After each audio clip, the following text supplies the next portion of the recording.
Halo semuanya, saya Egy Riyadi dan hari ini kita akan membahas tentang kondisi demokrasi Indonesia saat ini.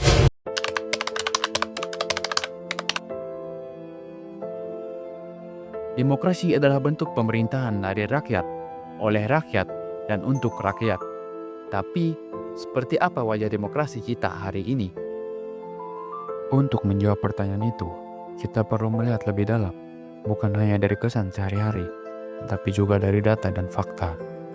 Salah satu cara untuk memahami kondisi demokrasi adalah dengan melihat bagaimana indeks demokrasi kita dihitung setiap tahun. Apa hasilnya? Apakah demokrasi kita semakin kuat atau justru makin rapuh?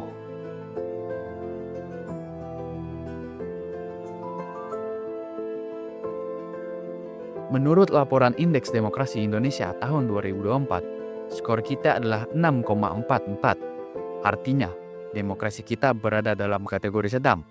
Beberapa indikator seperti kebebasan berpendapat, partisipasi politik, dan kinerja lembaga perwakilan masih perlu ditingkatkan. Jika kita bandingkan dengan negara tetangga, posisi Indonesia masih berada di bawah Malaysia dan Filipina. Malaysia mencatat skor demokrasi sebesar 7,11, tertinggi di antara ketiganya. Filipina sedikit di atas Indonesia dengan 6,63, sedangkan Indonesia mencatat 6,44. Ketiganya berada dalam kategori demokrasi cacat. Tapi posisi ini memberi kita gambaran. Ada banyak ruang untuk perbaikan. Angka bukan segalanya, tapi bisa jadi alarm bagi kita untuk terus mengawal demokrasi secara serius.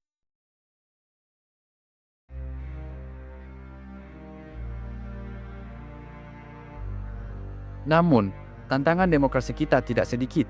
Munculnya dinasti politik, keterlibatan aparat militer dalam jabatan sipil, dan penyempitan ruang kebebasan sipil menjadi sorotan. Kita perlu waspada agar demokrasi tidak sekedar prosedur, tetapi benar-benar mencerminkan kehendak rakyat. Aksi unjuk rasa mahasiswa di Malang, Jawa Timur memanas pada 18 Februari 2025.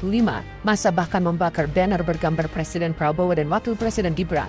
Massa aksi sempat memaksa masuk ke dalam gedung DPRD Kota Malang. Aksi saling dorong antara mahasiswa dan polisi tak terhindarkan.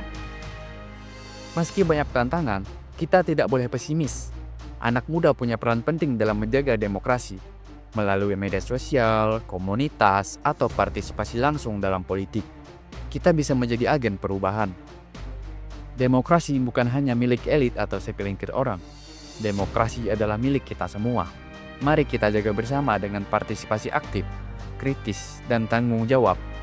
Karena demokrasi yang sehat dimulai dari warga yang peduli. Terima kasih.